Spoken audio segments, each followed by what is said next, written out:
guys! Welcome back to our channel. Isa kami kumain ng agahan. At yung anak ko nga pala guys, ay narito sa bahay. Ang buong akala ko ay uuwi siya ng 1:30 pero 10 o'clock pala nandito na siya. 10:30. Sabi. At yun nga, luluto na kami tanghalian. Even though nakapag baon naman siya. May baon siya. Binili ko siya ng baon niya kanina umaga for lunch. Kasi alam ko 1:30 ang uwian niya. Siyempre, ayoko naman siya magutuman. So, yun. Umuwi naman pala siya ng maaga. At online class lang daw sila ang next subject nila. So, yeah. Yun, ngayon ko lang hugasan yung plato. Kasi nga, pagkagising namin kanina, hindi na rin ako nakapagluto nun. Bumili na ako ng ulam. Tapos, hindi na ako nakapaghugas pagkatapos ko natulog muna ako. Feeling antok. Sleepy die. Tapos, yun na nga. Luluto ako. What I will cook for today is magigisa lang naman ako ng ampalaya.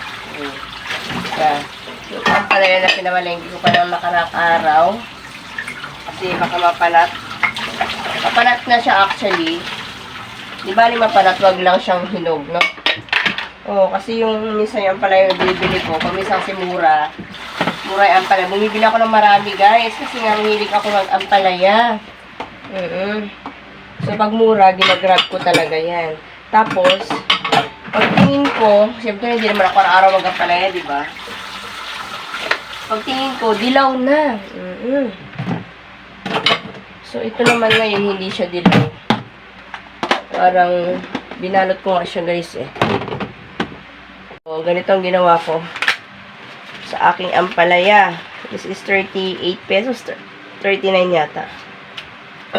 Hindi pa naman siya hinog, pero, malambot na siya, Jai. Ba? Ayan. Tapos, siguro magprito na lang ako ng tinapa. Ayan, may tinapa ako dito.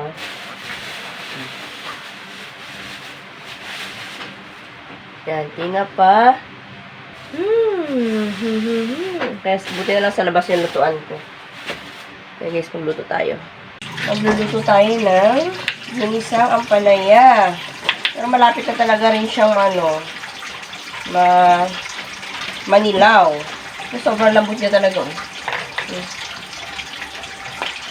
Binalot ko pa yan sa kasi nilagay ko sa ref. Kaya yan. Ewan ko yung talong. Lulutuin ko na rin mamaya yan sa bantayan namin.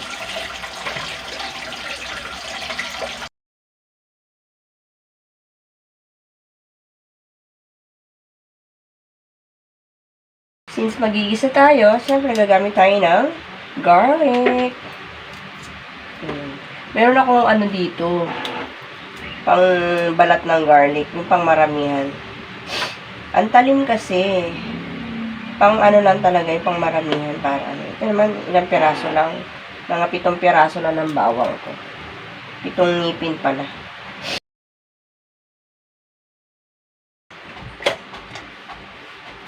Would you kaluguran na ka? Kaluguran sobra-sobra.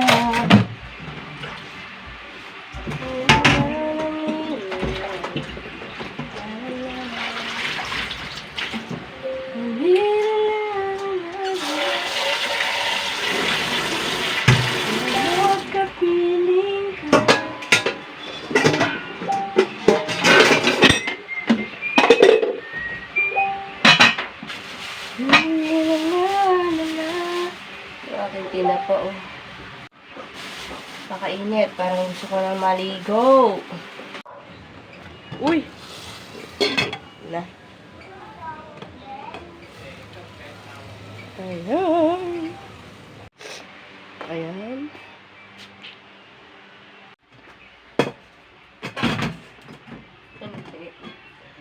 So guys, ay dinoil ko muna. I boiled the ground meat first. Ay, nako, kakatapos ko lang kasi guys manood ng ano.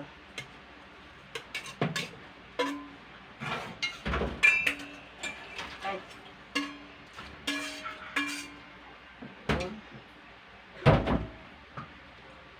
Here. As you can see, usok-usok pa siya. At di na nga nakapag-intay si Madam.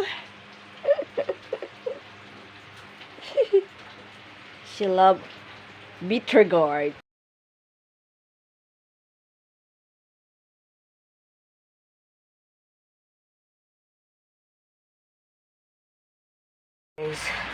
Pagkatapos magluto, ayan, tambak ang mga hugasin. Pagkata natin.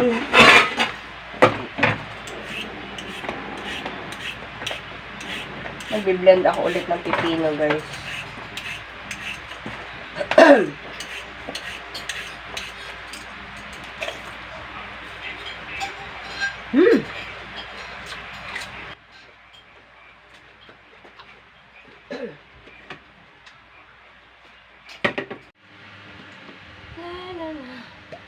Dito kasi yung saksakan, guys. Wala saksakan doon sa kusina. Kaya dito na lang.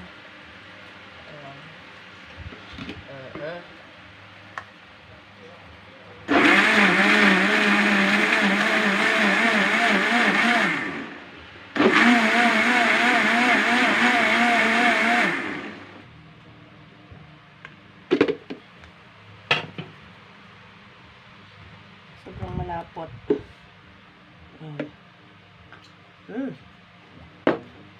Napaka-healthy. Yung anak ko kasi hindi siya makakain ng naka-brace siya.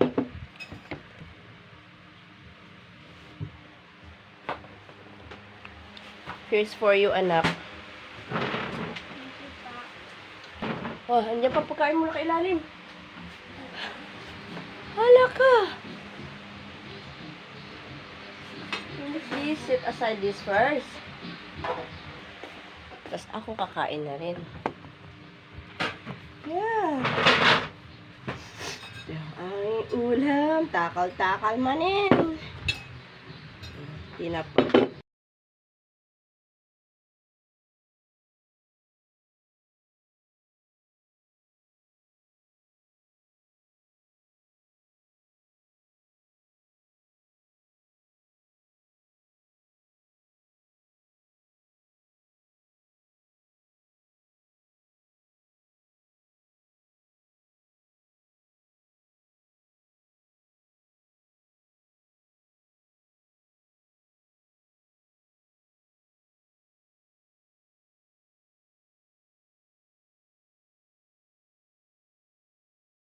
So, kumain guys. At nagpapapak ako ng tinapa.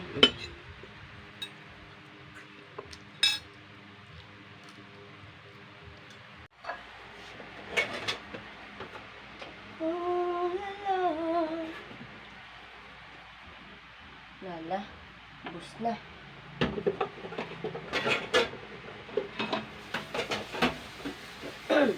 Pag ako nga pala naghugas guys, inuuna ko yung mga malalaki, hugasan, kaldero, ganyan. Kasasabit ko na kaagad. And then, sunod ko yung mga plato. Siyempre, iba naman kasi panghugas ng kaldero, diba? Tsaka sa panghugas ng plato. So, yung mabibigat na makakapinsala sa mga babasagin nating plato, yung hugasan. Like this. Yung aking frying pan. Grill pan. Welcome back to our video. Yan, tapos na ako maligo. Sabi ko sa inyo kanina, as I promised, maliligo na ako.